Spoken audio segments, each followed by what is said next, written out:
Vodafone idea का। Sir कल परसों इनफैक्ट खबर आई थी कि सरकार ने जो कंपनी ने पिछले हफ्ते बोला था कि आप हमारा जो देनदारी है उसको इक्विटी में कन्वर्ट कर लीजिए, वो जो अर्जी थी वो मान ली गई है। 36,950 करोड़ रुपए का स्पेक्ट्रम बकाया है जिसको इक्विटी में सरकार बदलेगी। 10 रुपए के भाव पर 3695 करोड़ जारी होंगे और 6 रुपए 80 पैसे की क्लोजिंग है, तो आप ऑलमोस्ट मान सकते हैं कि 50% प्रीमियम पर ये जो कन्वर्जन है वो होता हुआ दिखेगा। एट पार यानी कि फेस वैल्यू पर होता हुआ दिखा है। गवर्नमेंट का स्टेक 22.6% से बढ़कर ऑलमोस्ट 49% पर हो जाएगा। तो मेजोरिटी तो नहीं हुआ, लेकिन सरकार सबसे बड़ी शेयर होल्डर इस कंपनी में इस इक्विटी कन्वर्जन के बाद बन जाएगी। तो आप कह सकते हैं कि वोडाफोन आइडिया एक तरह से पीएसयू कंपनी बन गई है। इस खबर का इम्पैक्ट आप किस तरह से देखते हैं सर इसके ऊपर? बताइए, आप और हम पिछले 2 साल से लोगों को रोक रहे थे आइडिया खरीदने से।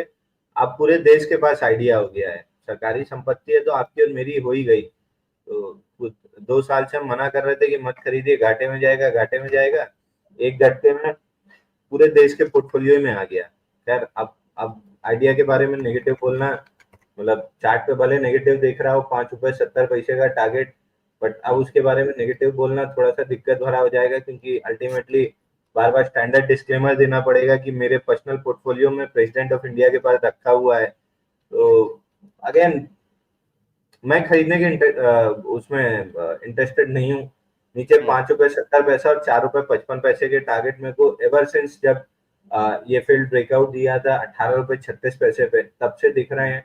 स्लो एंड स्टडी आएंगे क्योंकि पॉजिटिव न्यूज़ेस आना स्टार्ट हुई हैं, तो हो सकता है एक बार रिटेल को ट्रैप करने ऊपर जाए, but eventually slow and study down move बनी रहेगी। मेरे को बहुत कोई चेंज होते हुए दिख नहीं रहा है, क्योंकि ठीक है आपने स्पेक्ट्रम कन्वर्ट कर लिया, डेप्थ आपका इक्विटी में कन्वर्ट हो गया, बट प्रॉब्लम ये है कि ग्रोथ नहीं है आपके, नेटवर्क स्लो है, आप रेगुलरली अपने ग्राहक लूज ही कर रहे हो। तो उस हिसाब से अगर आप देखो तो अभी टर्न अराउंड, मतलब मैजिकल टर्न अराउंड होगा, जैसे सुरलॉन का इतने समय बाद हुआ। सुरलॉन में भी आप देखिए टर्न अराउंड होने के बाद भी 5 रुपए से 80 रुपए तक गया, मतलब 20 गुना, लगभग 18 गुना बढ़ गया, लेकिन ऑल टाइम हाई से तो फिर भी 90% नीचे ही रह गया। तो उस हिसाब से मेरा इंटरेस्ट नहीं है स्टॉक।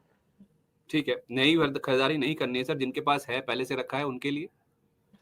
अगर रखा है तो एक बार अगर कोई अपमूव मिलती है तो आप एग्जिट करने की कोशिश कीजिए, क्योंकि नीचे 5.70 और 4.55 के टारगेट दिख रहे हैं। तो कहाँ तक, मतलब अगर मिलता है नीचे ऊपर में, तो कहाँ पे आपको लगता है कि एग्जिट करने का अच्छा मौका होगा? बाउंस बैक कहाँ तक लाइकली है? चार्ट्स पे क्या दिख रहा है?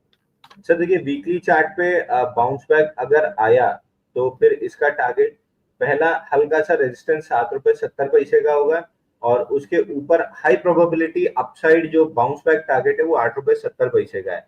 तो अगर आपकी किस्मत अच्छी रही, 8.70 मिल गया, तो एक बार एग्जिट करने की कोशिश कीजिएगा। ठीक है, तो 7 रुपए 70 पैसे और 8 रुपए 70 पैसे तक अगर उछल के मिलता है